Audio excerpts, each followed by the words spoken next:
guys, it's Miss Nikki Brown again. So, in this video, we are going to be talking about expressions, but we're really focusing on those grouping symbols. Alright, so before we get started, these are the materials you're going to want to collect. First of all, you're going to want to have a pencil.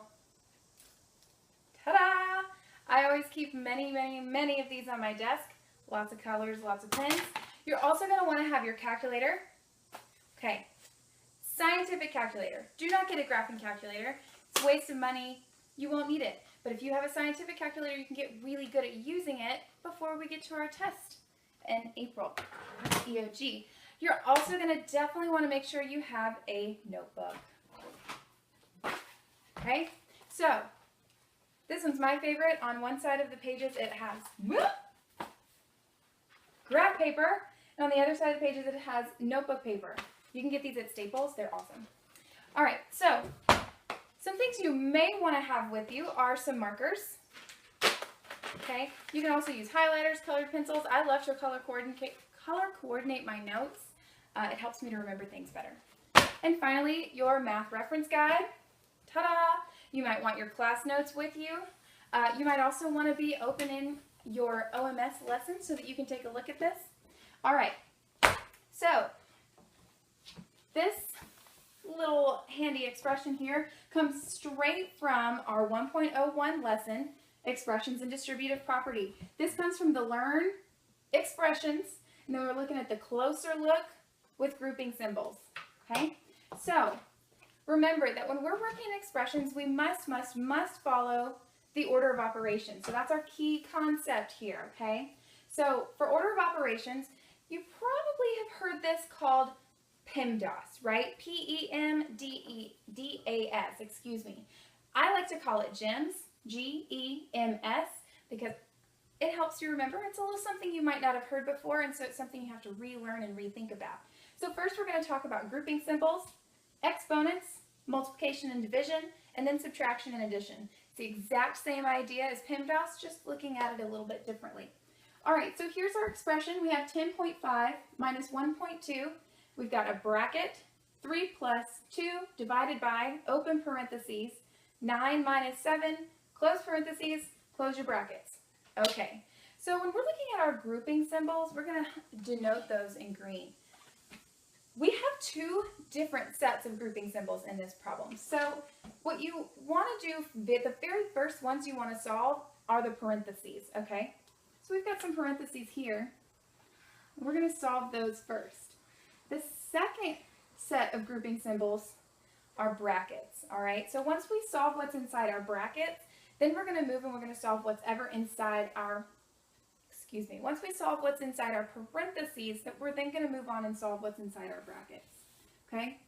So I'm going to show you exactly how I want you to show me your work and your thought process once we start turning in graded assignments. So we're going to rewrite the entire problem. 10.5 minus 1.2, all right? We're going to open up our bracket. We can't solve this piece of it yet because we haven't solved what's in those parentheses. So it's going to be 3 plus 2 divided by, and then 9 minus 7. 9 minus 7 is 2, so we're going to put that there. We're going to go ahead and close our parentheses. All right, so we've solved what's inside our parentheses. Now we have to move on to what's inside of our brackets.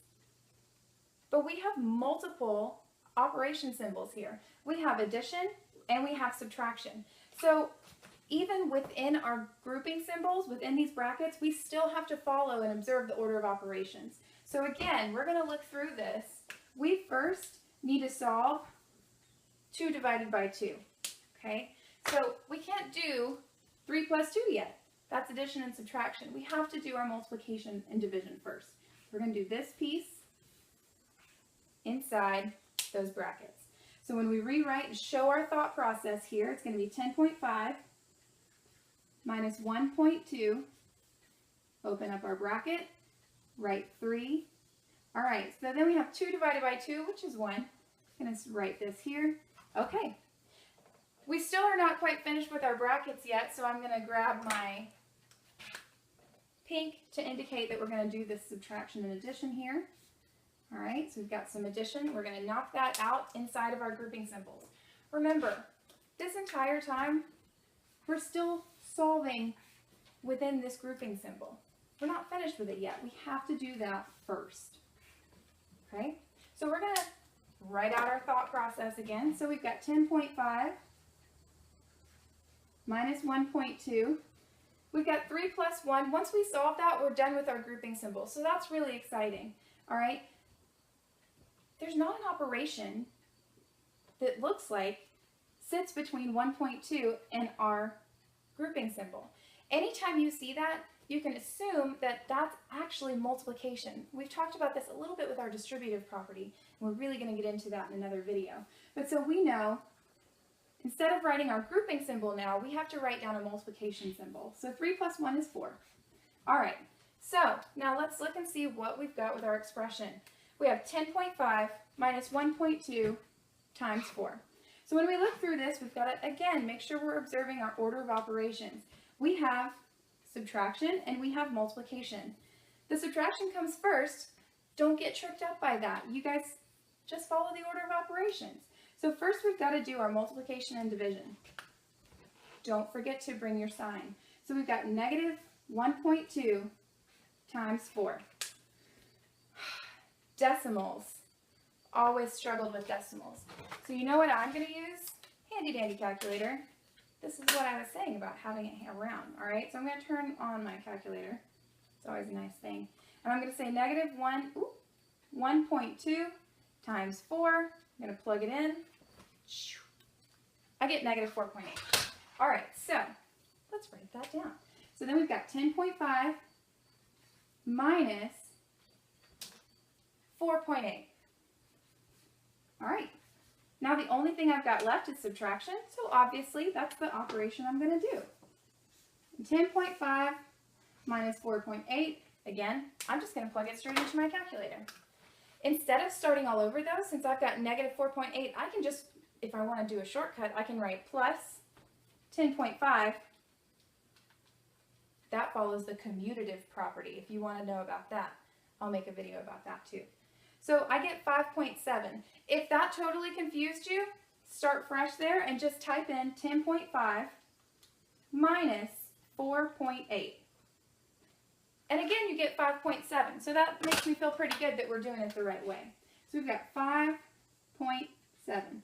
And that is our final answer. We arrived there by following our order of operations.